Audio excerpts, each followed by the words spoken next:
안녕하십니까. 전북대학교 양자시스템공학과의 문세현입니다. 이번 시간에는 플라즈마 소스 다섯 번째 강좌인 대기압 플라즈마 발생 장치에 대해서 공부해 보도록 하겠습니다. 지난 시간에 계속 공부했듯이 플라즈마 소스, 즉 플라즈마 발생 장치는 다양한 이름으로 불릴 수 있고 구분이 되는데요. 먼저 플라즈마 발생을 위한 전원 장치의 주파수에 따라서 DC 플라즈마 장치, AC 플라즈마 장치로 구분이 되며 AC 플라즈마 장치는 주파수의 그 크기에 따라서 로우 프리퀀시, 레디오 프리퀀시, 마이크로웨이브 프리퀀시 플라즈마로 구분할 수 있습니다. 특별히 수십 킬로헤르츠에서 수백 킬로헤르츠의 로우 프리퀀시 영역대를 사용하며 플라즈마 발생 장치 내 유전체를 삽입시켜 유전체의 메모리 이펙트를 이용한 저온의 플라즈마를 발생시키는 장치를 유전장벽 방전 플라즈마, 즉 DBD 플라즈마라 얘기하고 RF를 이용한 경우에는 특별히 CCP와 ICP로 그 구조에 따라 달리 분류할 수가 있습니다. 마이크로웨이브 플라즈마를 이용한 경우에는 단순히 마이크로웨이브 인듀스트 플라즈마나 아래의 그림처럼 자기장 도움을 받은 ECR 장치, 그리고 대면적화를 위한 슬롯 안테나 개념의 슬란이라 불리는 다양한 장치들도 마이크로웨이브 플라즈마 장치의 분류에 들어갈 수 있겠습니다. 또한 플라즈마 장치들은 자기장의 도움을 받았냐, 자기장의 도움 여부에 따라서도 다음과 같이 구분할 수 있으며 이번 시간에는 플라즈마의 열 평형에 대한 분류인 열 플라즈마와 비열 플라즈마, 그리고 압력에 따른 저하 플라즈마, 대기압 플라즈마, 그리고 그 응용 목적에 따라서 에처, PCBD, 에시아, 스퍼터, 인플라 등으로 불리우는 구분에 대해서 공부를 하도록 하겠습니다. 특별히 이번 시간에는 각각에 대한 설명보다는 대기압 플라즈마를 중심으로 대기압 플라즈마 내에서 열 평형 상태에 따른 열 플라즈마, 비열 플라즈마, 그리고 압력에 따른 대기압 플라즈마 구분 방법과 여러 가지 응용 분야에 대해서 소개하는 시간을 갖도록 하겠습니다. 일반적으로 그 플라즈마의 열적 평형 상태에 따라서 플라즈마를 구분할 때 열평형 플라즈마와 비열평형 플라즈마, 줄여서 열플라즈마 혹은 비열플라즈마로 구분할 수가 있는데요. 그것은 플라즈마를 특정 짓는 온도가 일반적으로 입자들의 운동에너지 평균값을 의미하고 있는데, 그 중에서도 가벼운 전자와 무거운 중성종 혹은 이온의 온도의 평형 상태에 따라서 열 플라즈마와 비열 플라즈마로 구분합니다. 원래 열적 평형 상태에 따른 정식 명칭은 Thermodynamic Equilibrium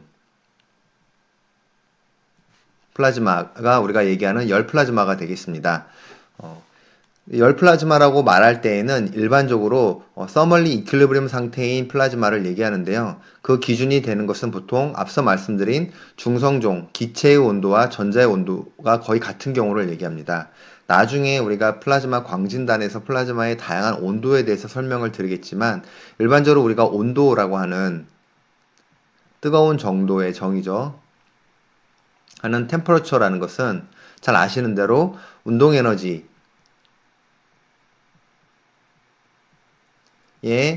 를 표현하기 위한 변수라고 생각하시면 되겠습니다. 따라서 무거운 중성종의 운동에너지와 관련된 온도를 우리가 기체 온도라고 하고, 가벼운 전자 온도와 전자의 운동에너지에 관련된 것을 전자 온도로 우리가 표현할 수가 있는데요. 특히 이 둘 사이에는 강한 질량 차이 때문에 열평형 상태가 이루어지기가 쉽지 않습니다. 그래서 굉장히 많은 충돌을 통해 에너지 교환이 이루어진 경우에만 열적 평형 상태에 이르게 되는데요. 특별히 기체 온도와 전자 온도가 심플하게 표현했을 때 두 온도가 같은 경우로 우리가 열평형 상태의 플라즈마라고 하며 열 플라즈마로 얘기합니다. 또 이제 LT에 대해서 말씀을 드릴 텐데, LT는 이제 Local Thermodynamic Equilibrium 플라즈마라는 뜻이 되겠습니다. 그래서 보통 열 플라즈마라고 얘기하는, 우리가 연구실에서 보통 활용하는 열 플라즈마는 LT 플라즈마라고 생각하시면 되겠습니다. 이러한 경우는 말씀드린 대로 전자와 중성종 간의 굉장히 많은 충돌이 있어야 하고 에너지 교환을 통해 충분히 열 평형 상태에 도달해야 하기 때문에 열 플라즈마를 만들기 위해서는 굉장히 높은 파워가 요구됩니다. 그래서 보통 킬로와트나 메가와트 수준에 이르는 전원을 사용하는 경우들이 많고요. 또한 연속적으로 히팅을 해주기 위해서 보통 DC 전원을 사용하는 경우들이 많으며 RF를 이용한 경우들도 열 플라즈마에 포함되기도 합니다. 그래서 보통 DC 아크라고 얘기하는 플라즈마 영역이 열 플라즈마에 많이 활용됩니다. 이러한 열 플라즈마는 궁극적으로 엔탈피가 질량당 에너지가 즉 엔탈피가 굉장히 크기 때문에 우리가 응용 분야가 이 고열을 활용하는 경우, 그래서 뭐 서멀 베리어에 대한 코팅을 한다든지 아니면은 얘를 녹인다든지 아니면 소각하는 분야와 같은 곳에 잘 활용되고 있습니다. 반대로 열 플라즈마를 제외한 경우를 보통 비열 플라즈마라고 부르는데요. 비열 플라즈마는 non-thermal 플라즈마 혹은 non-thermodynamic equilibrium 플라즈마라고 말할 수 있으며 non-thermodynamic equilibrium을 규정짓는 가장 큰 특징 중에 하나는 앞서 열 플라즈마와 대비되는 기체 온도와 전자 온도의 차이가 되겠습니다. 일반적으로 전자 온도 같은 경우는 가볍기도 하고 외부 전기장에 가장 먼저 에너지를 얻어 히팅이 일어나고, 반면에 기체 같은 경우는 전자와의 충돌을 통해서 에너지를 얻을 수 있습니다. 그런데 이 매스 차이가 워낙 크기 때문에 열 교환 자체가 이퀄리브리움 상태에 이르기가 쉽지 않습니다. 따라서 일반적으로는 기체 온도가 전자 온도보다 굉장히 작은 경우가 많은데, 이런 경우를 우리가 비열 플라즈마라고 부르겠습니다. 그 비열 플라즈마는 앞서 지금까지 플라즈마 소스를 공부해서 알 수 있듯이 다양한 주파수를 이용해서 만들 수 있으며, 우리가 특별하게 플라즈마에 대한 이름을 붙일 때 코로나 플라즈마, 다이렉트 베리어 디스차지, ICP, CCP, 플라즈마를 이용한 마이크로웨이브 인듀스 플라즈마, 서피스 플라즈마 등등 여러 가지가 기체 온도와 전자 온도의 차이가 큰 경우 모두 비열 플라즈마라고 할 수 있겠습니다. 이러한 비열 플라즈마는 앞서 언급드렸던 바와 같이 다양한 응용 분야에 적용될 수 있으며, 열적으로 높은 에너지를 요구하지 않는 경우들에서 오히려 화학적인 반응과 혹은 아이언 bombar드ment 같은 물리적인 반응을 요구하는 경우에 많이 활용되며, 대표적으로 material processing이나 gas decomposition, cleaning, surface modification 혹은 램프 소스 등의 다양한 분야에서 비열 플라즈마를 활용할 수가 있게 되겠습니다. 여기서 이제 잠깐 얘기가 나오면은 우리가 기체 온도와 전자 온도가 에너지, 특히 키네틱 에너지를 표현하는 방법 중에 하나였잖아요. KTE가 2분의 1 M 전자의 V2 제곱 이렇게 표현할 수가 있는데요. 이게 이제 그 3D인 경우 그 에너지를, 그러니까 이 경우는 운동 에너지를 온도로 표현했는데, 운동 에너지뿐만 아니라 다양한 에너지를 온도로 표현할 수가 있게 되겠습니다. 그래서 빛 에너지를 온도로 표현할 수도 있고요. 그다음에 운동 에너지에 대한 어떤 탄성 충돌이 아니지만 비탄성 충돌 같은 경우는 플라즈마 내에서 굉장히 중요한 역할을 하는데, 전자 온도, 즉 전자의 운동 에너지가 기체에 충돌했을 때 운동 에너지를 전달하는 것이 아니라 기체 내부의 에너지를 상승시켜서 익사이테이션, 여기를 시킨다든지 이오니제이션, 이온화를 시킬 수가 있습니다. 그때도 그 익사이테이션, 여기와 이오니제이션과 관련되어 있는 에너지가 있을 텐데요. 그 에너지를 온도로 마찬가지로 표현할 수도 있게 되겠습니다. 이러한 다양한 온도들 사이의 평형 상태를 실제로 다 따져봤을 때를 우리가 열평형 상태라고 얘기할 수 있는데요. 그래서 앞에서는 우리가 단순하게 열 플라즈마, 비열 플라즈마를 나눌 때 기체 온도와 전자 온도, 즉 키네틱 에너지와 관련되어 있는 두 개의 온도의 평형 상태만을 따져보긴 했지만, 실제적으로 우리가 서모다이나믹 이퀄리브리움에 대해서 공부를 하고 이야기할 때는 이 플라즈마 내에 존재하는 다양한 에너지들의 온도 표현과 관련된 것들을 서로 비교해야만 합니다. 그래서 우리가 이상적으로 모든 온도들, 비대에너지와 관련된 거, 이온 에너지, 여기 에너지, 전자 에너지, 전자의 운동 에너지, 기체 운동 에너지, 이런 모든 것들이 열평형 상태에 있을 때를 우리가 CTE, Completely Thermodynamic Equilibrium 상태에 있다고 하고, 이거는 이상적인 거기 때문에 현실 세계에선 존재할 수는 없습니다. 그 다음이 LTA, Partial LTA 등의 다양한 열평형 상태가 정의될 수 있음을 여기서 알고 넘어가면 좋겠으며, 이러한 것들은 뒤에 이어서 진행되는 플라즈마 광진단 분야에서 조금 더 깊이 다루어 보도록 하겠습니다. 자, 그렇다면 일반적으로는 진공 조건에서 플라즈마를 발생시키는데요. 이러한 가장 일반적인 티피컬한 상태에서 플라즈마는 전자 온도가 기체 온도보다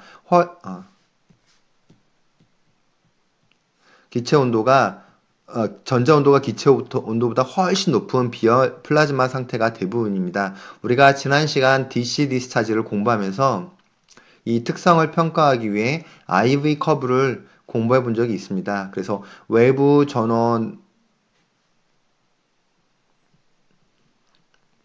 전원의 저항을 연결시켜서 이 저항에 흐르는 전류와 전압을 통해서 디스차지 볼티지와 디스차지 커런트의 관계식을 살펴보았었는데요. 그래서 일반적으로 이 열 플라즈마라는 것은 그래서 주로 압력이 높아서 입자간 충돌이 굉장히 많은 경우, 그리고 고전원, 고전력을 끊임없이 넣어주는 경우에 열편 상태가 이루어지기 쉽기 때문에 보통 대기압이나 고압 플라즈마에서 열 플라즈마를 발생시킬 수 있습니다. 우리가 금방 소개해드린 DC 디스차지에서 대표적인 열 플라즈마는 아크 디스차지라고 말할 수 있는데요. 이 IV 커브에서 볼 수 있듯이 우리가 플라즈마 발생 전에는 커런트가 굉장히 적습니다. 그러다가 플라즈마가 발생이 되면 브렉다운이 일어나면서 급격히 커런트가 증가하죠. 플라즈마 안에 전자들이 형성됐으니까. 그리고 노멀, 어브노멀 플라즈마 상태를 유지하다가 뒤에 대기압 플라즈마에서도 잠깐 말씀을 드리겠지만 이런 글로우 디스차지와 이 전극 사이에 존재하는 쉬스, DC 디스차지에서는 다클리존이라고 얘기했죠. 이 경우에는 우리가 RFCCP에서 우리가 허머지니어스 모델을 얘기할 때 RFCP에서 피지컬한 모델을 얘기할 때 아이디어라는 케이스는 아무것도 없다. 여기는 진공이다 봤었죠. 호모지니어스 모델인 경우는 이온의 밀도는 똑같고 전자는 없다. 어쨌든 우리가 진공이라고 생각하면 이 부분이 스페이스 차지들에 의해서 다시 한번 브렉다운이 되면서 이렇게 정기적으로 연결이 됩니다. 그러면 우리가 전극에 쇼트가 났다고 하는 말을 쓰듯이 전선을 꽂은 것과 같습니다. 이러한 경우가 되면 굉장히 높은 커런트가 짧은 시간 안에 흐를 수가 있겠죠. 굉장히 하이 커런트가. 그래서 우리가 이때 컨덕티비티가 좋기 때문에 전압은 급격히 떨어지고 전류는 급격히 증가하는 영역을 얻을 수가 있는데 이 영역을 우리가 아크라고 얘기합니다. 이렇게 부르는 이유 중에 하나는 뒤에 말씀드리겠지만 굉장히 짧은 시간 안에 많은 전자들이 이 커런트 패스를 통해서 이동하기 때문에 충돌이 굉장히 많습니다. 컬리전을 굉장히 많이 하겠죠. 그러면서 열이 나는 것입니다. 그러다 보니 플라즈마는 이렇게 잡혀 있는데 열이 나는 뜨거운 공기는 상승하잖아요. 그래서 플라즈마가 이렇게 호를 그리게 됩니다. 호가 영어로 아크잖아요. 그래서 우리가 아크 디스차지라고 얘기하는 이러한 열 플라즈마 상태의 영역을 얻을 수가 있는데, 그래서 DC 아크 토치 플라즈마가 대표적인 열 플라즈마라고 알 수 있으며, 이 경우에는 높은 파워가 여기 되겠죠. 일단 커런트가 100A 수준이 되니까요. 그리고 압력이 높을수록 충돌이 많아야니까 압력이 높을수록 아크 디스차지를 얻기가 쉽습니다. 앞에서 플라즈마 소개하면서 잠시 용어에 대한 정리가 있었는데요. 이제 열 플라즈마를 공부했으니까 혼돈이 되지 않도록 한 번 더 말씀을 드리도록 하겠습니다. 우리가 보통 플라즈마를 구분할 때 하이 템퍼러처 플라즈마, 고온 플라즈마와 로 템퍼러처 플라즈마, 저온 플라즈마를 얘기합니다. 이 경우에는 전자 온도를 기준으로 해서 보통 102B 수준의 굉장히 높은 전자 온도를 가지는 경우를 고온 플라즈마라고 하고, 우리가 보통 핵융합 플라즈마와 같은 전자 온도가 높은 영역을 얘기하고, 그 외의 영역들은 대부분 저온 플라즈마라고 얘기를 하는 게 통상적인 플라즈마 그룹에서 이야기하는 온도에 따른 플라즈마의 분류가 되겠습니다. 그래서 사실은 열 플라즈마도 저온 플라즈마, 전자 온도 입장에서는 저온 플라즈마인데요. 이를 특별히 구분하기 위해서 또 열 플라즈마라는 단어를 우리가 쓰고, 그 다음에 비열 플라즈마라는 용어를 사용할 수 있겠습니다. 이 점에 대한 혼돈이 없었으면 좋겠습니다. 자, 그러면 이런 열 플라즈마, 서멀 플라즈마라고 얘기하는 것은 높은 열로 인해 중앙 부분이 상승하여서 아크 디스차지로 불리게 되는데요. 그러면 서멀의 기준은 아까 말씀드린 대로 간단하게는 기체 온도 혹은 이제 중성종이죠. 뉴트럴 온도와 전자 온도가 거의 같아지는 경우입니다. 그래서 이 경우는 이런 경우가 되려면 전자가 굉장히 많은 충돌을 해야겠죠. 아톰과 굉장히 잦은 충돌을 해야겠죠. 그러려면 컬리전 프리퀀시가 굉장히 높은 경우들이니까 대부분 고압인 경우에서 이런 일들이 많이 일어납니다. 혹은 높은 에너지 한 번 충돌하더라도 높은 에너지 교환이 있어야 하니까 전자가 굉장히 그 히팅이 계속되는 그 조건을 만족해야만 하겠죠. 이렇게 플라즈마가 만들어지게 되면 하이 덴시티 플라즈마가 만들어지게 됩니다. 그렇기 때문에 전체적으로 전압은 수압 볼트로 굉장히 낮고 대신에 커런트는 굉장히 높습니다. 그리고 이러한 경우 금방 말씀드린 대로 입자 간 충돌이 엄청 많기 때문에 서멀 이펙트가 도미넌트하게 되고요. 이러한 이유 때문에 하이 커런트의 서멀 이펙트 때문에 이런 전극들의 손실이 캐서드 같은 경우에서 전자들이 막 튀어나오는 문제가 생긴다든지 아니면 열에 의해서 녹는다든지 하는 문제들이 많이 있습니다.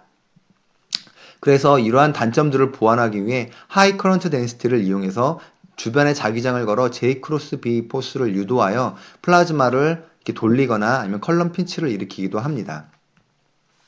아크 디스차지 같은 경우는 고열 플라즈이기 때문에 이러한 점을 이용하여 보통 용사, 소각, 기체 처리, 나노 파우더 형성, 코팅 등 고열이 요구되는 응용 분야에서 많이 활용되고 있는데요. 뒤에 그 장치 구조별 명칭에서 알 수 있듯이 보여드리겠지만 이송식, 비이송식으로 대표적으로 구분이 됩니다. 이건 이제 뒤에 설명드리겠지만 약간 영어를 그대로 번역한 경우가 되겠습니다. 아래 그림은 우리가 알고 있는 아크 디스차지를 보여주고 있고요. 이 경우 캐소드 스팟이나 에노드 스팟과 같은 고열이 컨택하는 부분들에서 이로전이 일어날 수가 있고 기체 온도가 높기 때문에 위로 상승하는 아크의 형태를 보이고 있습니다. 앞서 말씀드린 대로 열평형 상태는 기체 온도와 전자 온도 간의 역할인데요. 일반적으로 압력이 낮은 경우에는 이 충돌이 충분히 이루어지지 않기 때문에 고전력을 인가하는 경우에서도 비열 플라즈마가 되는 경우가 많습니다. 그래서 아래 그림처럼 압력이 낮은 경우에는 기체 온도는 거의 에너지를 얻을 수 있는 방법이 전자와의 충돌밖에 없는데 전자와 충돌이 많이 이루어지지 않으면 거의 룸 템퍼처에 이르는 낮은 온도를 보이는 반면에 전자 온도는 외부 전기장으로부터 계속 히팅이기 때문에 수 일렉트론 볼트로 굉장히 높은 전자 온도를 보이고 있습니다. 이 경우에는 둘 사이의 에너지 교환이 충분하지 않기 때문에 비활 플라즈마가 되지만 점점점 압력을 높이게 되면 입자 간 충돌이 많아지면서 충분히 열평형 상태에 이를 수가 있습니다. 그래서 보통 열 플라즈마가 되는 경우에는 기체 온도는 상승하면서 전자 온도는 감소하는 이런 에너지를 주기 때문에 이런 경우가 있으며 보통 대기압 이상이 되게 되면 특정 조건에서 열 플라즈마를 우리가 형성시킬 수 있습니다. 그림에서 보시는 것처럼 압력이 낮은 경우에는 기체 온도나 전자 온도가 주로 이 R 방향 그 스페셜리 유니폼할 수가 있는데요. 그리고 기체 온도가 당연히 낮죠. 그런데 압력이 높아지게 되면 기체 온도가 분포가 좀 바뀌게 되고 그 히팅에 의해서 둘 사이에 가운데 부분에서 아크 모양으로 열평이 이루어지면서 우리가 아크 디스차지를 만들 수 있게 되겠습니다.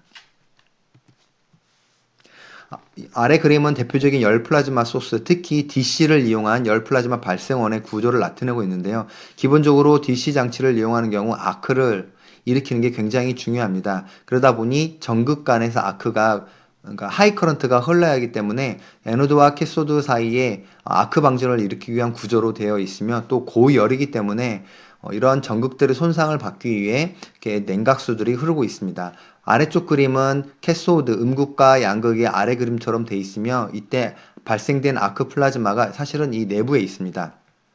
이 내부에서 아크가 있고 고압에 기체를 흘러줘서 아크가 밖으로 뿜어져 나오게 하는 거죠. 그리고 아크가 형성되어 있으면 사실 이미 아크가 형성되어 있는 상황에서 이미 아크가 형성되어 있는 굉장히 하이 커런트 아크가 형성되는 상황에서 그 아크를 고압의 기체가 지나가면서 또다시 플라즈마가 형성될 수 있는데요. 이걸 우리가 이제 플라즈마 플럼 혹은 아크 제시라고 얘기를 하는데요.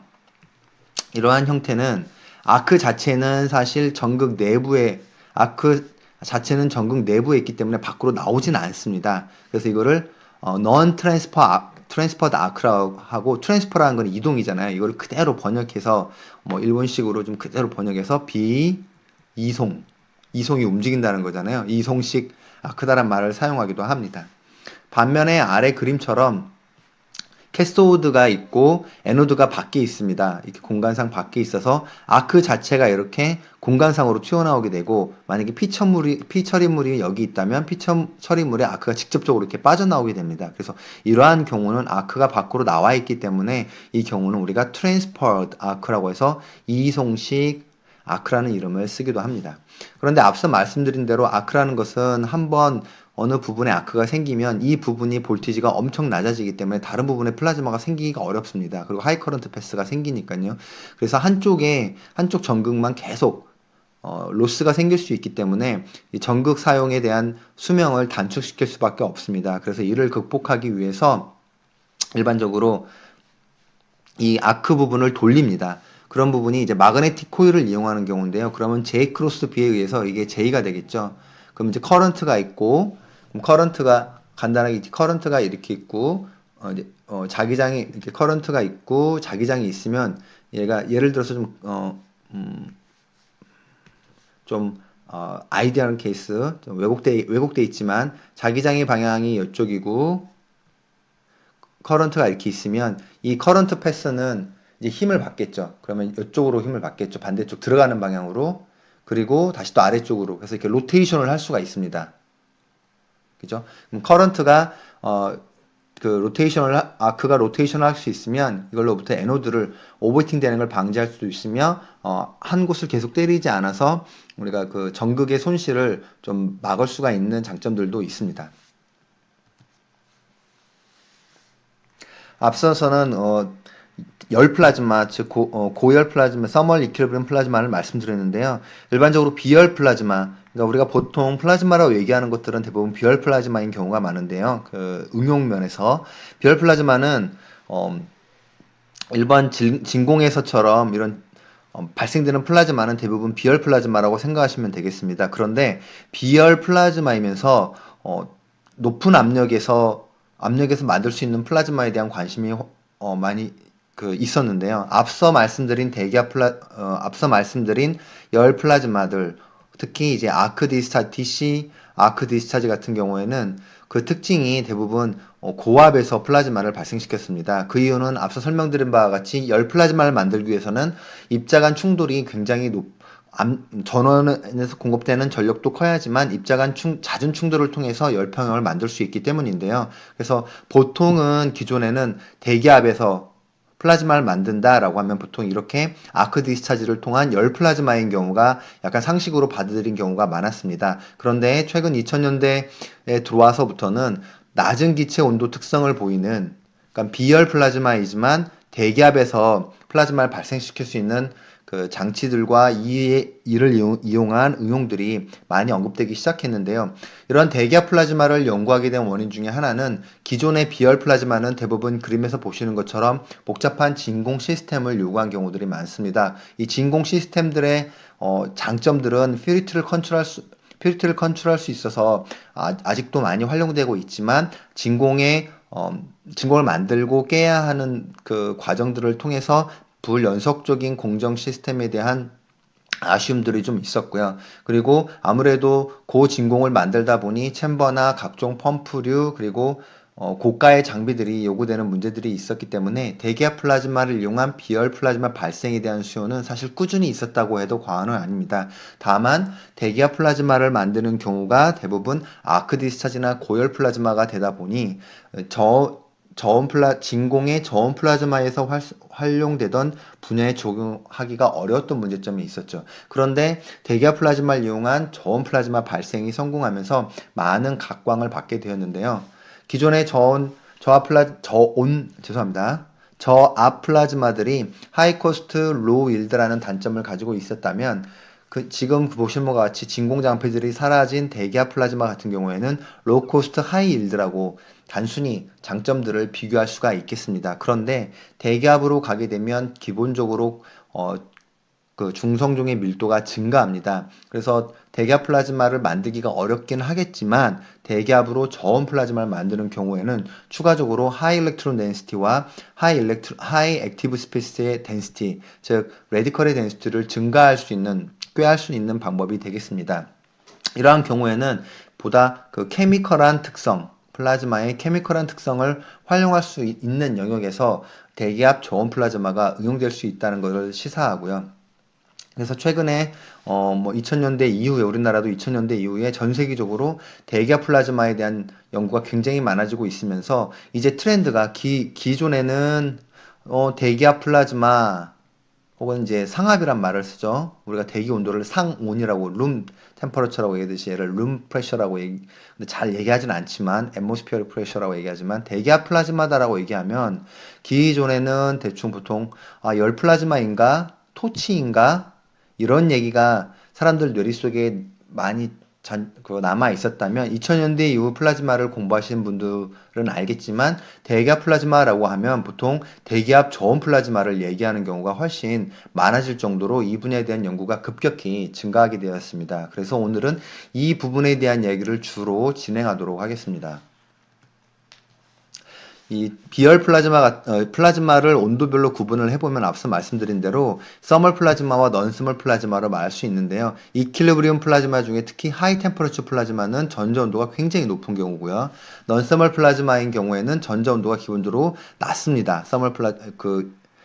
하이 템퍼러처 플라즈마 대비. 그래서 하이 템퍼러처냐 로우 템퍼러처냐라고 얘기할 때는 전자온도만을 갖고 얘기할 수가 있겠고요. 그 다음에 열평형 상태에 있느냐에 따라서는 서멀 플라즈마와 하이 템퍼러처 플라즈마가 들어갈 수 있는데 사실 이제 하이 템퍼러처 플라즈마에서는 다른 것들에 대한 온도는 별로 관심의 대상이 되지 않고요. 열 플라즈마 같은 경우는 보통 기체 온도와 이 온도 이제 매스가 크잖아요. 이 전자 온도가 거의 수입으로 열평형 상태가 이루어진 경우가 되겠습니다. 반면에 넌서멀 플라즈마는 이제 이 용어를 사실 언제부터 썼는지에 대한 건 불명확한데 이 low temperature라는 말보다는 콜드하다는 플라즈마를 썼을 때가 왠지 저 팬시해 보이는 경향들이 있어서 그런지 많은 논문들에서 콜드 플라즈마라는 말을 쓰긴 합니다. 그런데 이때 이제 기존에 이제 뭐 기존에 콜드 플라즈마라고 했을 때는 사실 얘는 금방 말씀드린 대로 로 템퍼러처 플라즈마 누구에 대한 거다? 전자 온도에 대한 얘기가 많았습니다. 그래서 전자 온도가 높지만 전자 온도가 사실 수입 이상이라는 거는 뭐 만도 이상인 거잖아요. 높지만 하이 템퍼러처 대비 콜드하다에서 콜드 플라즈마라는 용어를 많이 썼고 우리가 익히 알고 있는 넌 이퀄리브리움 플라즈마 반도체나 디스플레이 프로세싱에 쓰던 플라즈마를 다 콜드 플라즈마로 불렀는데 어느 순간부터 이제 대기압 플라즈마에서 특별히 기체 온도에 대한 이야기를 하기 시작하면서 기체 온도가 낮은 경우를 다시 또 콜드 플라즈마라고 부르는 일들이 막 생기고 있습니다, 지금은. 그래서 약간 혼재되어 있는 경향들이 많은데요. 이 챕터에서는 이 콜드 플라즈마라고 얘기하는 경우는 로 템퍼러처 플라즈마, 비평형 플라즈마, 전자 온도가 낮은 경우에서 특별히 기체 온도도 낮은 경우를 콜드 플라즈마라고 명명을 하도록 하겠습니다. 지금의 트렌드를 좀 따라서. 그리고 이 중간에 기체 온도가 어느 정도 되지만 전자 온도랑 열평형은 아닌 상태를 전이 플라즈마, 트랜슬레이셔널 플라즈마라고 얘기할 수 있겠고요.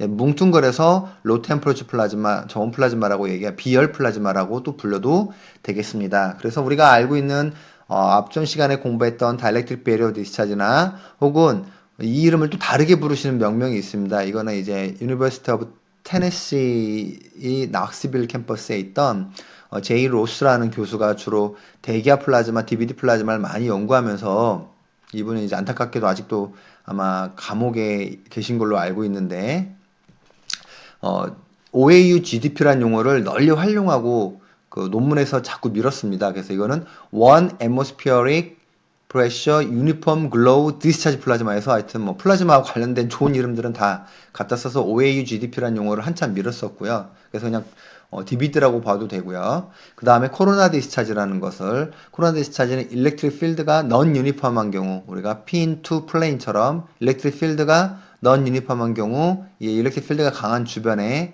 힘이 낮은 전류로 생기는 걸 코로나 디스차지라고 얘기하고 이 코로나 디스차지라는 용어는 우리가 뭐 두 가지 설이 있는데 옛날 그 항해를 하시는 분들이 배를 타고 가다 보면 이 막루가 있습니다. 이거를 코로나라고 부른다고 합니다. 왕관 코로나라는 것은 코로나라는 것은 크라운이라는 뜻인데요. 왕관 모양인데 보통 이제 망망대해에서 번개가 치고 하면 여기서 이렇게 필드가 생기면서 여기서 플라즈마 빡 튀기는데 그래서 이제 뭐 코로나 디스차지다라고 얘기하신 분 에서 유래가 되었다라는 그 주장하신 분들도 있고 이렇게 핀투 플랜에서 보면 여기 플라즈마가 이렇게 왕관 모양처럼 희미하게 보입니다. 그래서 코로나 디스차지라고 얘기하기도 합니다.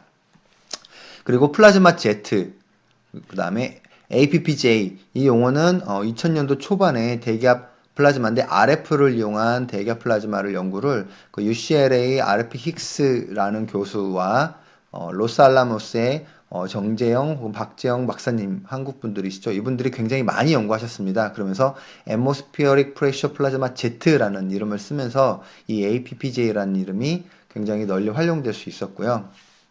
그리고 킴핀이라고 이름 붙여진 그 다음에 플라즈마 펜슬. 플라즈마 펜슬이라는 것도 일종의 Z타입인데 이거는 정말 플라즈마 소스 자체는 굉장히 심플합니다. 그냥 팁 하나가 있고 RF 이 커넥터가 있고 RF를 걸은 다음에 기체를 집어넣는데 플라즈마가 여기 조그만하게 생겼습니다. 근데 이거를 이분이 이 RF 소스가 사실 중요한 건 아니고 이거는 이제 네덜란드 아인토벤 대학교의 그 아인토벤 대학교에 그 에바 스토펠이라는 그 여자 교수님이 계신데요. 남편분도 거기 같은 학교의 교수님이시고 그분은 이제 더스트를 주로 공부하시는데 에바 스토펠이라는 그 교수님이 이렇게 플라즈마를 만든 다음에 이제 자기 치아에다 대고 논문을 썼어요. PSST 논문으로 기억을 하는데 하면서 이제 플라즈마를 이용해서 이 대기압 플라즈마를 이용해서 사실 바이오 메디슨을 그 전에 많이 했었습니다. 앞에 OAU GDP라는 거를 개발하신 로스 그룹에서 사실은 어떤 세포를 가지고 연구를 굉장히 많이 했었는데 이분이 치아를 이용한 응용 분야에 좀 할 수 있겠다라고 제시를 하면서 갑자기 이제 모든 대기압 플라즈마는 다 이제 그 치아와 관련된 갑자기 연구가 막 시작되는 시초를 제시하면서 플라즈마 펜스라는 이름을 한번 썼는데 이게 그냥 마케팅이 성공한 경우라고 생각할 수 있겠고요. 아, 플라즈마 니들이요. 참 제가 잠시 헷갈렸습니다. 플라즈마 니들. 금방 말씀드린 게 플라즈마 니들이 되겠습니다. 이렇게 핀이 있고 RF 커넥터가 있고 이제 플라즈마 여기 생기고요. 플라즈마 니들. 그 외에 이제 뭐 플라즈마 펜슬, 플라즈마 브러쉬 뭐 다양한 이름으로 애모스프렉셔, 유니폼 글로우 디스차지 뭐 이렇게 다양하게 불릴 수가 있고요. 그 다음에 이제 할로 캐소드 디스차지라는 건 사실 예전에 연구가 많이 돼 있던 겁니다. 저번에 말씀드린 대로 우리가 DC 디스차지에서 플라즈마 소스 플라즈마 특성을 공부하면서 이런 전극 캐소드가 할로 모양인 경우 플라즈마가 이렇게 생기면 그 입체적인 다크 리전 쉬스가 생기겠죠. 이 안에서 펜들럼 이펙트를 통해서 고밀도의 플라즈마가 생기는 경우를 우리가 할로 캐소드 디스차지라고 얘기를 했는데 이 할로 캐소드가 되기 위해서는 PD 값이 보통 1토르센치에서 10토르센치 정도 영역이면 되는데 그러면 우리가 대기압에서 만약에 1ATM 760토르에서 이 할로 캐소드 효과를 보기 위해서는 D가 마이크로미터 수준으로 낮아져야겠죠. 그래서 실제로 굉장히 작은 마이크로 홀 사이즈에서 플라즈마를 발생시키기 시작을 했는데요. 그 이후로 얘를 마이크로 할로 캐소드 디스차지라 부르게 되었고 대기압 플라즈마에서 온도가 조금 되긴 하지만 램프로서의 가능성을 보여준 장치들이 되겠습니다. 트랜슬레이셔널 플라즈마 같은 경우는 온도가 약간 어정쩡한데요. 전자 온도가 당연히 기체 온도보다 높지만 그렇다고 기체 온도가 콜드하진 않습니다. 그래서 뭐 수천도 정도 되는 온도가 되겠는데요.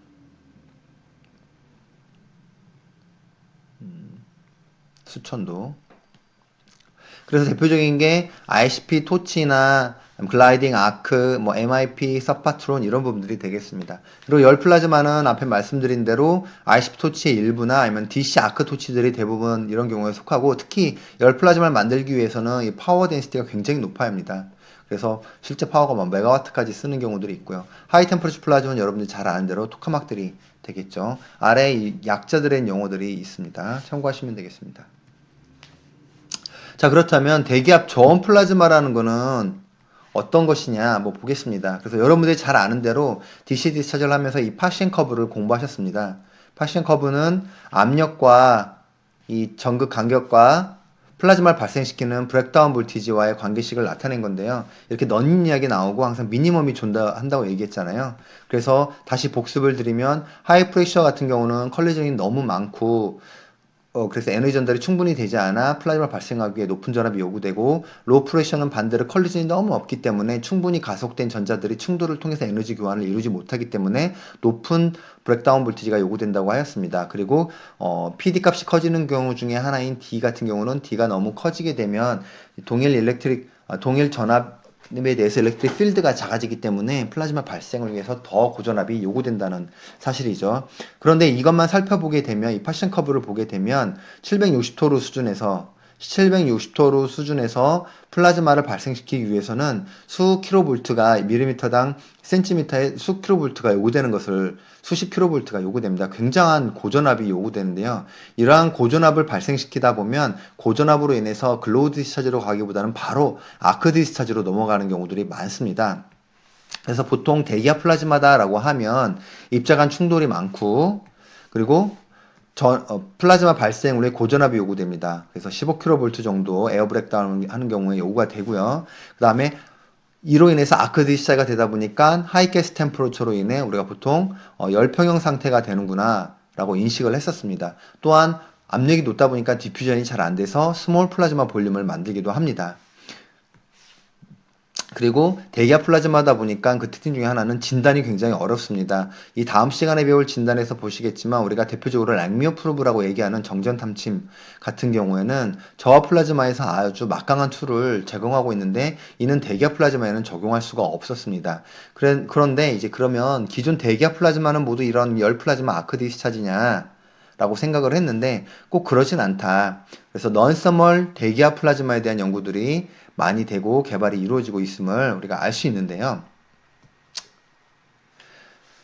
기존에 이제 많이 알려져 있는 대기압 플라즈마 소스들은 기존의 진공의 플라즈마와 크게 다르지 않습니다. 당연하게도 비슷하게 분류하는 방법, 프리퀀시에 따라서 혹은 그 형태에 따라서 분류할 수가 있는데요. 우리가 잘 알려진 대기압 저온 플라즈마 같은 경우는 주파수에 따라서 다르겠지만 마이크로웨브 영역을 이용하느냐, 로 프리퀀시를 이용하느냐, RF를 이용하느냐에 따라서 다를 수도 있고, 로 프리퀀시를 이용하는데 Z 타입이냐, 아니면은 유전체를 삽입한 DVD 타입이냐. 사실 Z 타입도 다이렉트리 들어가 있으면 DVD가 될 수 있겠죠. RF를 이용하는데 CCP 타입이냐, 아니면 ICP 타입이냐 라고 동일하게 우리가 플라즈마 장치들의 분류 방법을 적용하여 대기압 저온 플라즈마도 적용할 수 있는데요.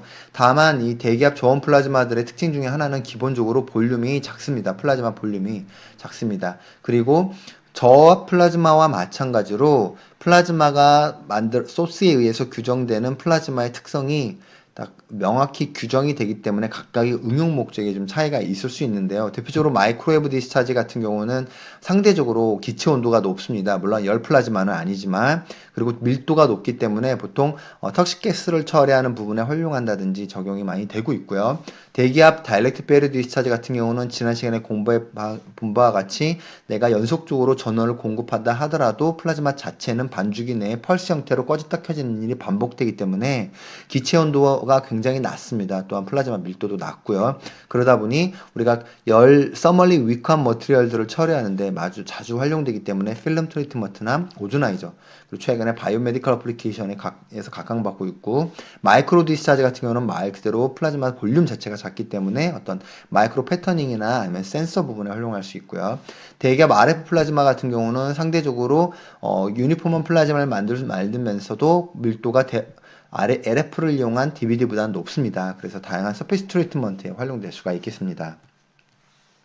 그래서 지금까지 우리가 연구되어 왔던 일반적인 대기압 플라즈마의 변수들을 아래 한번 정리해 보았는데요. 잘 알려진 아크 디스차지 같은 경우는 보통 DCL을 활용하는 경우가 많고, 플라즈마 밀도가 큐빅 센치당 10의 13승으로 굉장히 높습니다. 그리고 이 경우에 전자온도와 기체온도가 1, 2비 수준으로 열평형 상태에 있기 때문에 고열이죠. 그러니까 우리가 뜨겁다라고 말하는 뜨거 하는 그 온도 자체가 10,000도 정도 된다고 보시면 됩니다. 이런 경우는 실제로도 이 서멀 플라즈마에 어떤 나무 같은 걸 대면 불에서 타는 느낌이 아니라 승화된다고 해야 하나요? 그냥 이렇게 나무가 사라지는 것을 볼 수가 있는데요. 그래서 이런 고열을 이용하여 웰딩이나 커팅, 코팅, 아니면 나노 파우더 이런 부분에 많이 활용이 되고요. 그 다음에 중간 단계인 마이크로웨브를 이용한 서파트론, 그다음에 MIP 마이크로 인듀스 플라즈마 혹은 RF ICP 같은 경우에는 밀도가 한 12승에서 13승으로 상당히 높은 편에 속하고요. 그리고 전자 온도는 여전히 높지만 기체 온도는 좀 그 아크 디스차지보다는 낮지만 우리가 상온보다는 높습니다. 그리고 RF DBD나 뭐 RF 캐피시티브 디스차지 같은 경우에는 기체 온도가 높아봐야 한 100도 정도, 80도에서 100도 정도로 그렇게 높지 않고요. 거의 상온인 경우가 많고 전자 온도는 상대적으로 높습니다. 그렇기 때문에 이런 머티리얼 트리트먼트에 가장 많이 활용되는 플라즈마 소스가 되겠습니다. 앞서 지난 시간에 공부했지만 대표적인 대기압 저온 플라즈마는 우리가 DBD가 있습니다. DBD는 Direct Barrier Discharge이고 보통 로우 프리퀀시를 사용하며 아래 그림처럼 전극의 어느 한 면이나 혹은 양면, 원통 형태의 전극 사이에 반드시 다이엘렉트릭, 그 유전체가 삽입되어 있는 경우가 많습니다. 특히 지난 시간에도 공부했지만 우리가 RF DBD라고 명명을 할 때는 DBD라고 얘기할 때는 일반적으로 이 유전체에 메모리 이펙트가 있는 경우가 많습니다. 그래서 그 유전체 내에서 이 주파수를 정확하게 주파수의 위상 변화를 정확하게 따라가지 못하는 아이온들의 차징에 의해서 내부의 일렉트릭 필드가 강화되는 현상들이 있어야 하고 그 이후에 스페이스 차지 이 효과에 의해서 필드가 상쇄되어 플라즈마가 급격히 꺼지는 이런 메모리 효과가 있어서 있는 경우를 우리가 DBD라고 부르는 게 플라즈마를 하시는 분들 입장에서는 보다 명확한 용어 선택이 될 수 있겠고요. RF를 쓰더라도 다이렉트릭이 있다고 해서 RF DBD라고 말하는 이런 오류들은 적어도 플라즈마를 공부하시는 분들이 안 했으면 좋겠다는 생각을 하고 있습니다. 그리고 이런 DBD 플라즈마는 그 형태에 따라서 필라멘트 디스차지, 펄스 디스차지, 컨티뉴스 디스차지 등으로 구분할 수 있겠고요. 보통 커런트를 보게 되면 일반적으로 RF 디스차지 같은 경우에는 이렇게 위상 차이만 있지 볼티지와 커런트가 왜곡되는 경우들이 크지는 않은 반면에 DBD 디스차지 같은 경우는 금방 말씀드린 대로 아이온들에 의한 메모리 이펙트 때문에 커런트 자체가 굉장히 왜곡돼서 나타납니다. 그래서 이렇게 글로우 디스차지인 경우에도 약간 디스토트된 형태가 나온다든지 아니면 펄스 형태로 플라즈마가 나온다든지 이런 펄스가 한 주기에 여러 번 나온다든지 아니면 스트리머성 플라즈마가 생기기 때문에 이렇게 찌글찌글 꼭 노이즈처럼 보이는 커런트 형태를 보이는 게 DBD 플라즈마의 전형적인 방전 전류의 형태가 되겠습니다. 이러한 다이렉틱 베리어 디스차지는 금방 말씀드린 펄스 디스차지의 특성으로 인해서 굉장히 낮은 기체 온도, 거의 룸 템퍼러처인 경우가 많습니다. 그리고 전자 온도는 어느 정도 되고요. 그리고 밀도는 보통 10승 정도로 높지는 않습니다. 다만 이러한 높은 특성 때문에 아래 그림에 보시는 것처럼 인체의 대도 무방하고요. 물론 여기는 손가락이기 때문에 얼굴 표정은 뭐 뜨겁다고 할 수도 있겠지만 실제로도 농담이고 실제로도 이 인체의 다도 괜찮을 정도로 이때는 다만 열적으로는 안정되어 있지만 일렉트리컬리도 문제가 되지 않도록 조심해야 하고요. 이 다이렉트 베리어 디스차지 자체는 커런트 덴시티 자체도 낮습니다. 그렇기 때문에 아래처럼 가능은 한데 혹시 이런 실험을 하실 때 하나 말씀을 드리면 이 바깥에 있는 메탈은 지금 그라운드 돼 있고요. 안에 있는 전극은 유전체로 쌓여 있습니다. 되도록이면 다이렉트로 이 메탈 전극에 노출되는 일이 없도록 해주시는 게 좋고요. 잘못하면 이게 DBD 형태이긴 하더라도 아크 디스차지가 순간순간에 아크나 스파크가 발생될 수 있기 때문에 위험할 수가 있습니다. 그리고 이렇게 이제 뭐 젖은 부분의 종이 같은 경우에도 플라즈마가 생길 수 있는 장점이 있고요. 아래 그림에 보시는 것처럼 실제로 그 광진단을 통해 기체 온도를 측정하면 이게 이제 기체 온도, 로테이셔널 템퍼러처인데요. 뭐 100도 이하로 굉장히 낮은 온도를 보이고 있고요. 그리고 전자 온도들이 어느 정도 이상 되기 때문에 이렇게 케미컬한 레디컬들을 많이 관찰할 수가 있습니다. 이러한 이유 때문에 이런 대기압 저온 DBD 플라즈마 같은 경우는 특별하게도 바이오메디컬 어플리케이션에서 거의 모든 그 소스를 제공하는 분야가 될 수 있겠습니다. 이런 DBD 플라즈마 같은 경우는 연속적인 전압이 인가되더라도 매 반주기마다 플라즈마가 언오프되기 때문에 펄스 디스차 형태를 보여서 기체 온도가 낮고 금방 말씀드린 단점은 전자 밀도가 낮습니다. 그래서 동일한 공정을 하더라도 시간이 좀 오래 걸리는 특징이 있는 반면에 RF를 이용한 저온 플라즈마에 대한 연구도 많습니다. 여기 다시 언급드린데 RF 디스차지 같은 경우는 저압에서 공부한 RF CCP, ICP랑 동일하다고 보시면 되겠습니다. 다만 대기압에서 만든다고 생각하시면 되겠고요. RF 플라즈마는 유전체가 있기도 하고 없기도 하며 연속적인 전압 인가에 따라 플라즈마 자체가 연속적입니다. 내가 펄스를 주어지지 않는 한 다이렉트에 있다고 해도 플라즈마 자체는 연속적이라고 생각하시면 되겠고요. 그 이유는 앞서 말씀드린 대로 아이온 모빌리티가 RF 일렉트릭 필드의 페이지 변화보다 훨씬 작기 때문에 아이온이 플라즈마 그 전극 갭 사이에 트래핑되어 있다고 보시면 됩니다. 그 플라즈마가 계속 있는 거죠.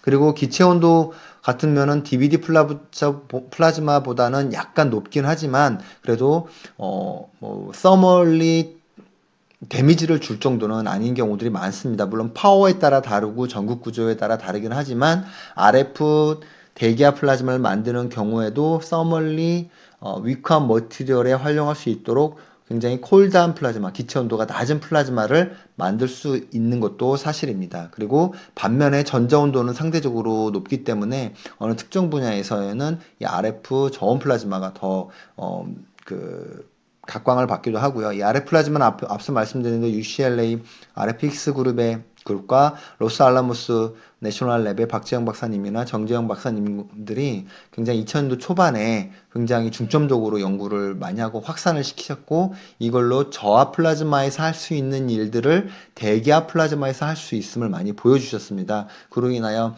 이 분야가 많이 확산이 될 수 있었고요. 그리고 APPJ라는 이름을 쓰기 시작하면서 많은 분들이 이제 APPJ를 동일하게 쓰기 시작하였습니다.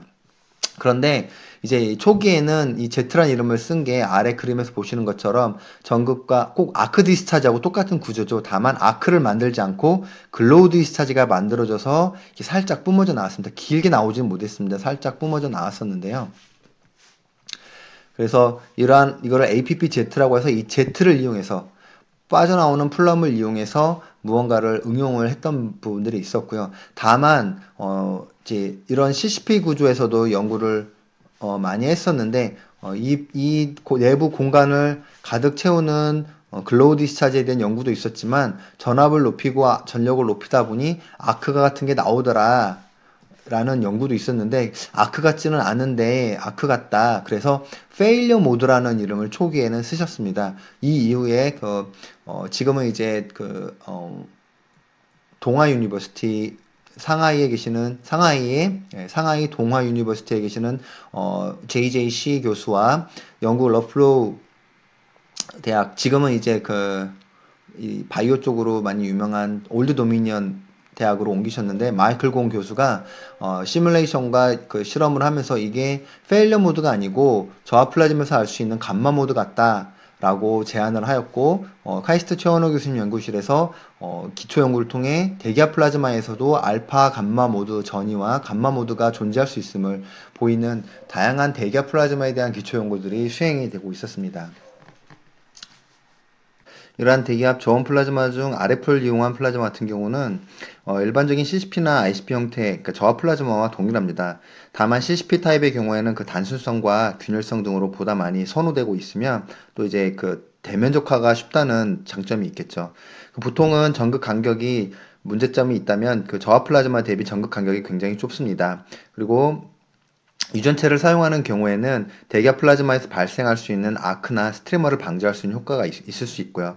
마찬가지로 인가 주파수에 따라서 전자 트래핑 효과에 의해 보다 높은 전자 밀도를 얻을 수 있는 장점들이 있습니다. 이러한 대기압 저온 RF를 이용한 플라즈마 같은 경우는 DVD보다는 상대적으로 덴시티는 높고 그리고 유니폼한 플라즈마를 만들 수 있다는 장점이 있습니다. 다만 대기압 플라즈마는 기존에 알려진 바와 같이 저하 플라즈마에서와 같은 알파 감마 모드가 나타날 수 있습니다. 그래서 일반적으로 아래 그림처럼 패러렐 플레이트에 대기압 플라즈마를 발생시키게 되면 알파 모드와 감마 모드가 나올 수가 있는데요. 사실 대기압 플라즈마 같은 경우에는 알파 모드 자체가 면적이 넓기 때문에 산업적인 측면에서는 더욱더 선호될 수가 있겠고요. 그래서 이 알파 모드를 넓히는 게 굉장히 중요합니다. 알파 모드, 감마 모드는 아래 그림에서 보시는 것처럼 동일 시스템에서 프레셔가 낮은 경우에 보시게 되면 알파 모드는 이 벌크 내에서 플라즈마 발생이 보다 더미넌트하고 감마 모드는 이 서피스에서의 감마 세컨더리 일렉트론 이미션에 의한 플라즈마 디스차지가 보다 더미넌트한 경우를 감마 모드라고 얘기를 합니다. 그런데 대기압 플라즈마로 오게 되면 알파 모드 같은 경우는 그림처럼 이 전극 사이를 꽉 채울 수 있는 반면에 감마 모드 같은 경우에는 쉬스 브렉다운에 의해서 플라즈마가 발생되고 굉장히 높은 커런트와 낮은 전압 낮은 디스차지 볼티지로 인하여 이렇게 슈링크 되는 경향이 있습니다. 그래서 초기에 이 대기압 RF 플라즈마를 연구하던 분들은 이거를 아크가 아닐까 혹은 페일리어 모드라는 이름을 썼었는데요. 지금은 이제 감마 모드라고 저하 플라즈마와 비교해서 감마 모드의 특성을 보이기 때문에 이제 대기압 플라즈마에서 알파 모드, 감마 모드라고 명명이 되었고, 말씀드린 대로 이러한 특징 때문에 감마 모드를 알파 모드를 만드는 경우가 좋습니다. 그 이유 중에 하나는 이 알파 모드라고 하는 것은 보통 그 벌크에서의 플라즈마 일렉트론에 의해서 플라즈마 유지되는 경우가 많고요. 이로 인해 로우 커런트 디스차지의 특성을 보입니다. 반면에 감마 모드 같은 경우는 이 표면에서의 세컨더리 일렉트론 에미션에 의해서 플라즈마가 유지되는 경우가 많은데, 이렇게 알파 모드, 감마 모드를 넘어가는 걸 트랜지션이라고 하고, 알파 모드, 감마 모드가 트랜지션 되는 원인은 알파 모드에서의 쉬스 브렉다운입니다. 우리가 이렇게 플라즈마를 만들게 되면 쉬스가 있는데, 이 쉬스가 브렉다운이 되면 아크 디스차지로 갈 수도 있는데요. 이 RF의 경우에는 만약에 플라즈마가 알파 모드였다면 쉬스 브렉다운에 의해서 감마 모드로 전이가 될 수 있습니다. 이런 감마 모드에 대한 거는 대기압 플라즈마에서는 2000년도 초에 그 로스알라모스의 박지영 박사가 처음 페일리어 모드라는 이름으로 관찰이 됐고, 이후에 여러 가지 그 관찰들과 시뮬레이션을 위해 감마 모드라는 게 확인이 되었으며, 알파 감마 모드 트랜지션을 통해서 대기압 플라즈마의 특성을 연구하는 결과들이 보고가 되고 있었습니다. 이런 알파 모드, 감마 모드는 에미션으로도 충분히 구분이 되는데요. 이거는 이제 대기압 플라즈마 뿐만 아니라 RF 저하 플라즈마. 근데 보통 이제 스토르 정도의 moderate pressure라고 얘기하는 중간 정도의 프레셔에서 많이 관찰이 되는데, 알파 모드와 감마 모드를 보면 그림에서처럼 뚜렷이 구분이 되고 이 밝기수도 차이가 있습니다. 그러다가 프레셔가 전원이 전원을 전력을 증가시키면 슈스 브렉다운에 의해서 감마 모드로 전이가 되는데, 어느 특정 영역에서는 이렇게 알파 모드와 감마 모드가 혼재되어 있는 믹스트된 경우들도 존재하기도 합니다. 그런데 이제 대기압 플라즈마와 달리 저압에서는 감마 모드가 되더라도 이 전극 전체를 꽉 채울 수 있는 어브노멀 글로우 리전이 충분히 있습니다. 여기서 뭐 복습을 하면 DC에서 IV 커브를 그렸을 때 우리가 이런 글로우 디스차지의 두 가지 영역이 있었죠. 그래서 하나는 플라즈마 글로우 디스차지 영역이지만 플라즈마 면적이 꽉 차지 않은 노멀 글로우라고 얘기를 했었고요. 그리고 이 노멀 글로우 영역을 지나게 되면 플라즈마의 영역이 점점점 넓어져서 전극을 꽉 찬 어브노멀 글로우 영역이 있다고 얘기했습니다. 마찬가지로 이렇게 RF 디스차지에서도 알파 모드, 감마 모드가 있지만 알파 모드, 감마 모드 내에 노멀, 어브노멀 글로우가 있는데, 로 프레셔 같은 경우는 디퓨전도 잘 되고, 그 다음에 브렉다운 볼티지, 플라즈마가 생겼을 때 그 서스테인 볼티지가 브렉다운 볼티지와의 큰 차이가 없기 때문에 주변에서도 그 플라즈마 생긴 주변도 플라즈마를 쉽게 만들 수 있어서 이렇게 꽉 찬 플라즈마를 얻기가 상대적으로 쉬워서 감마 모드나 알파 모드 모두 어브노멀 글로우 영역이 있는 반면에, 대기압 플라즈마 같은 경우에서는 이런 경우가 쉽게 관찰되지 않습니다. 이런 알파 모드, 감마 모드를 IV 커브로 그리게 되면 그림과 같은데요. 이렇게 프레셔가 23토로로 높은 경우에 보면 알파 모드에서는 그림처럼 이렇게 어브노멀 글로우 영역으로 IV가 같이 증가하는 반면에, 감마 모드에서는 프레셔가 높은 경우 그 커런트는 계속 증가하지만 볼티지는 잘 증가하지 않는 노멀 글로우 영역이 쉽게 관찰이 됩니다. 그리고 이 알파 디스차지, 감마 디스차지의 가장 큰 특징은 덴시티 차이도, 플라즈마 영역도 있지만 덴시티의 차이도 있을 수가 있는데요. 이렇게 페이즈 앵글을 보게 되면 알파 모드와 감마 모드의 크기가 다른데, 이 페이즈가 의미하는 건 결국엔 레지스턴스라고 볼 수 있겠는데요. 알파 디스차지 같은 알파 디스차지에서 감마 디스차지로 넘어가는 경우에는 저항이 훨씬 더 떨어지는 것을 알 수가 있습니다. 이거는 이제 기존에 나오진 그 IV 커브 그래프가 이제 방향이 바뀌어서 동일한 실험을 거꾸로 그려본 거고요. 이렇게 유사한 그림을 우리가 얻을 수 있다라는 것을 한번 보여드린 거고, 이거는 이제 대기압 플라즈마인 경우에서 RF에서 알파 디스차지, 감마 디스차지입니다. 그래서 대기압 플라즈마 같은 경우에는 전극 길이가 작고, 죄송합니다. 이건 이제 23토르 로 프레셔인 경우입니다. 로 프레셔인 경우 알파 디스차지, 감마 디스차지를 또 하나 구분할 수 있는 게 이 에미션 프로파일입니다. 알파 디스차지 같은 경우에는 전자의 생성이 벌크에서 일어나기 때문에 우리가 알고 있는 노멀 글로우, 네거티브 글로우, 죄송합니다. 포지티브 글로우, 네거티브 글로우, 쉬스 이런 영역이 보이기 때문에 인텐시티 프로파일을 그려보면 이런 식의 형태, 그래서 네거티브 글로우 영역이 보이는 걸 관찰할 수가 있는데요. 반면에 감마 디스차지 같은 경우에는 이 표면에서의 전극에서의 세컨드리 일렉트론 에미션이 굉장히 중요하기 때문에 이 벽 쪽에 굉장히 밝은 플라즈마가 있는 것을 확인할 수가 있습니다. 다음은 대기압 플라즈마인 경우인데요. 대기압 플라즈마에서도 알파 모드, 감마 모드가 존재하는데 다만 대기압 플라즈마 같은 경우는 프레셔가 높아서 디퓨전이 잘 안 되기 때문에 어느 낮은 전압에서 플라즈마를 발생시키기 시작하면 알파 디스차지의 노멀 영역이 관찰이 됩니다. 즉 플라즈마가 꽉 차지 않았다가 전압을 증가시키게 되면 플라즈마 영역이 꽉 찬 어브노멀 글로우 영역을 우리가 얻을 수가 있고, 그리고 전압을 계속 증가시키면 알파 쉬스의 브렉다운에 인해서 갑자기 디스차지 볼트가 떨어지게 되고 이렇게 특정 영역에만 플라즈마가 생기는 감마 모드로 넘어가게 됩니다. 감마 모드인 경우에는 전압을 아무리 올려도 그 플라즈마 영역을 꽉 차지 않는 노멀 글로우 영역이 잘 관찰되지 않는 게 대기압 플라즈마에서의 특징이 볼 수 있겠습니다. 그래서 알파 디스차지를 대기압 플라즈마에서 만드는 게 감마 모드보다는 더 선호되고 있습니다. 이러한 대기압 플라즈마에서 알파 감마 모드는 왜 일어나는가? 마찬가지로 저압과 같이 알파 디스차지 모드에서 쉬스의 브렉다운 때문이라고 말할 수 있는데요. 우리가 모델링을 할 수가 있는데 우리가 플라즈마가 만들어진 다음에 이 쉬스 영역을 다시 진공 갭이라고 우리가 생각해 볼 수가 있습니다. 그러면 우리가 그 브렉다운 볼티지에 대한 파시언 커브를 다시 그릴 수가 있는데요. 왼쪽 아래 그림은 우리가 일반적인 CCP에서 파시언 커브를 그리고 있습니다. 브렉다운 볼티지가 DC에서의 파시언 커브랑 아주 동일한 것을 확인할 수가 있는데요. 또 하나 IV 그래프를 그리게 되면 로 프레셔보다 하이 프레셔로 갈수록 이 디스차지 볼티지에서 브렉다운 되는 이 갭 차이가 큽니다. 압력이 낮을수록 스무드한 브렉다운이 이루어지는 반면에 압력이 높으면 급격한 방전이 이루어지는 것을 확인할 수가 있는데요. 이런 파시언 커브를 알파 쉬스 브렉다운에 적용하게 되면 다음과 같습니다. 즉 우리가 알파 쉬스를 디스차지 갭이라고 다시 가정을 하게 되면 이때 플라즈마에 있는 아이온들은 한 예로 들어보면 이쪽으로 스페이스 차지가 형성이 되겠죠. 그래서 어떻게 보면 에노드라고 다시 생각할 수 있고, 그 다음에 일렉트로드는 캐소드라고 볼 수 있습니다. 그러면 이 쉬스 영역을 우리가 디스차지 갭이라고 볼 수 있는데요.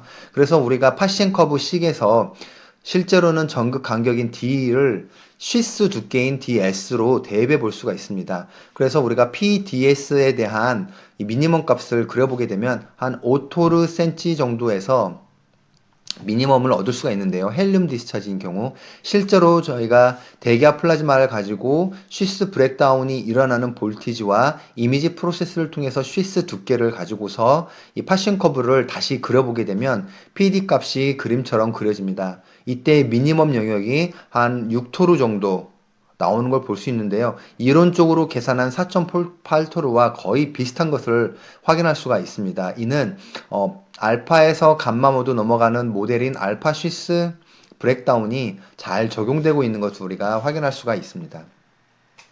이런 알파 쉬스 브렉다운은 전극 간격에도 영향을 받을 수 있는데요.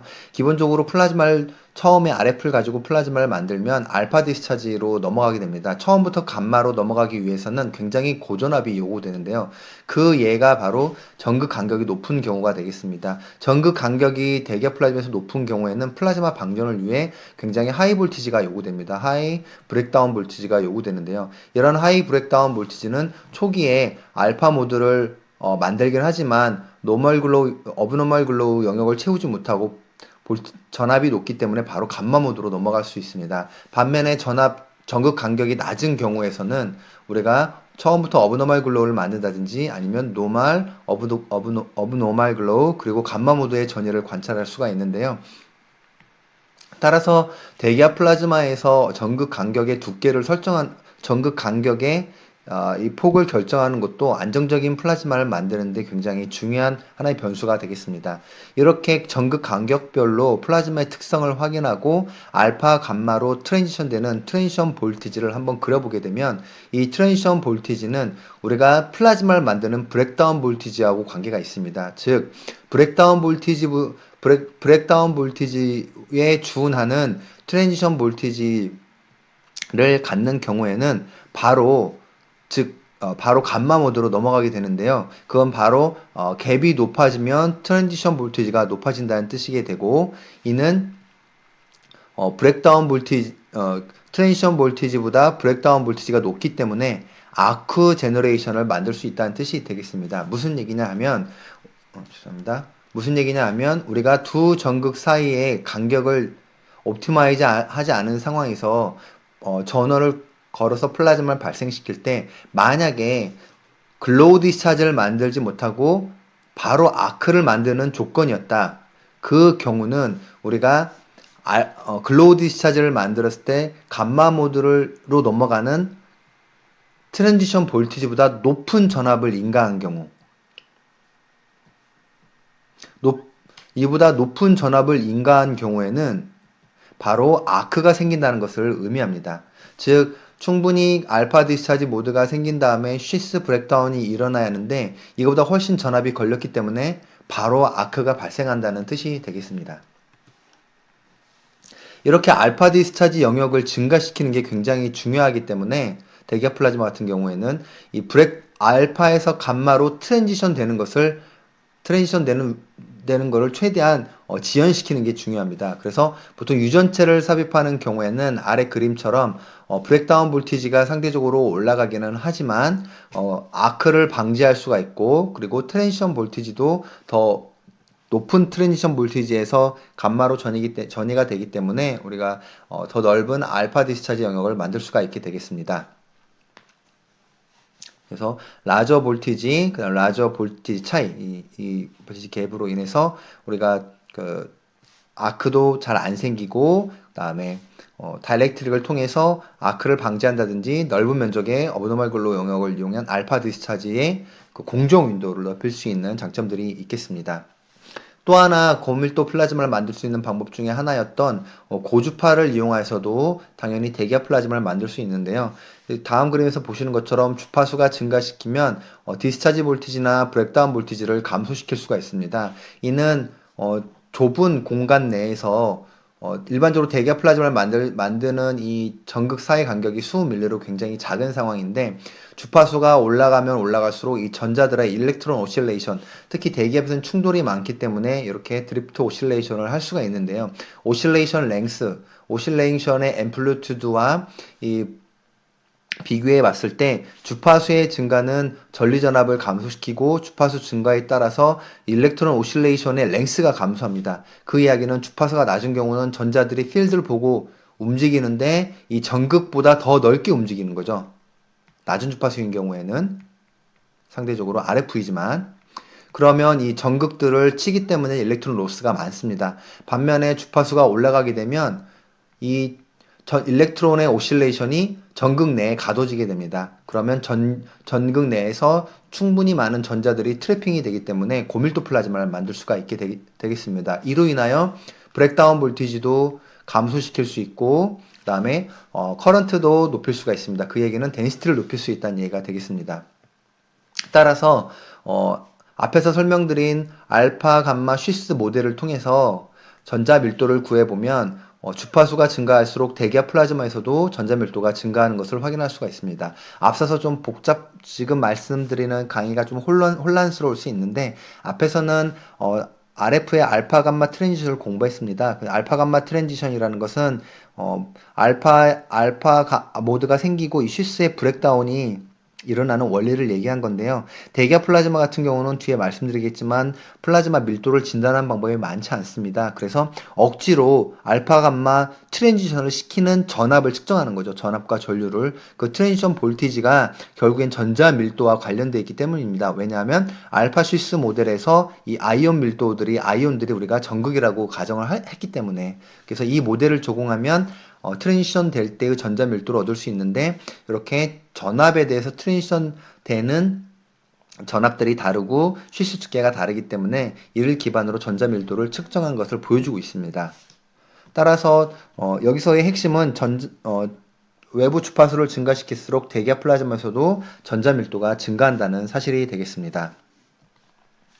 지금까지 대기압 플라즈마에 대한 특성들을 간략히 살펴보았는데요. 대기압 플라즈마는 크게 기체 온도와 전자 온도가 동일한 열 플라즈마가 있고요. 기체 온도가 전자 온도보다 훨씬 작은 비열 플라즈마가 있습니다. 특별히 비열 플라즈마 중에서도 기체 온도가 룸템프처에 가까운 경우를 콜드 플라즈마라고 불리우며 다양한 분야에 응용되고 있는데요. 이런 대기압 저온 플라즈마 같은 경우는 뒤에 응용 분야에서 다시 한번 말씀드리겠지만, 낮은 기체 온도와 낮은 커런트 덴시티 등으로 다양한 분야에서 활용이 되고 있으며, 이를 구성하기 위해 DVD 플라즈마라는 방법과 RF를 이용한 플라즈마가 가장 많이 활용되고 있습니다. 그 외에 마이크로웨이브를 이용한 플라즈마 역시 다양한 대기압 플라즈마 응용에 활용되고 있음을 우리가 알 수 있으며, 추후 플라즈마 응용 파트에서 대기압 플라즈마를 이용한 응용 및 특성들을 다시 한번 더 살펴보도록 하겠습니다.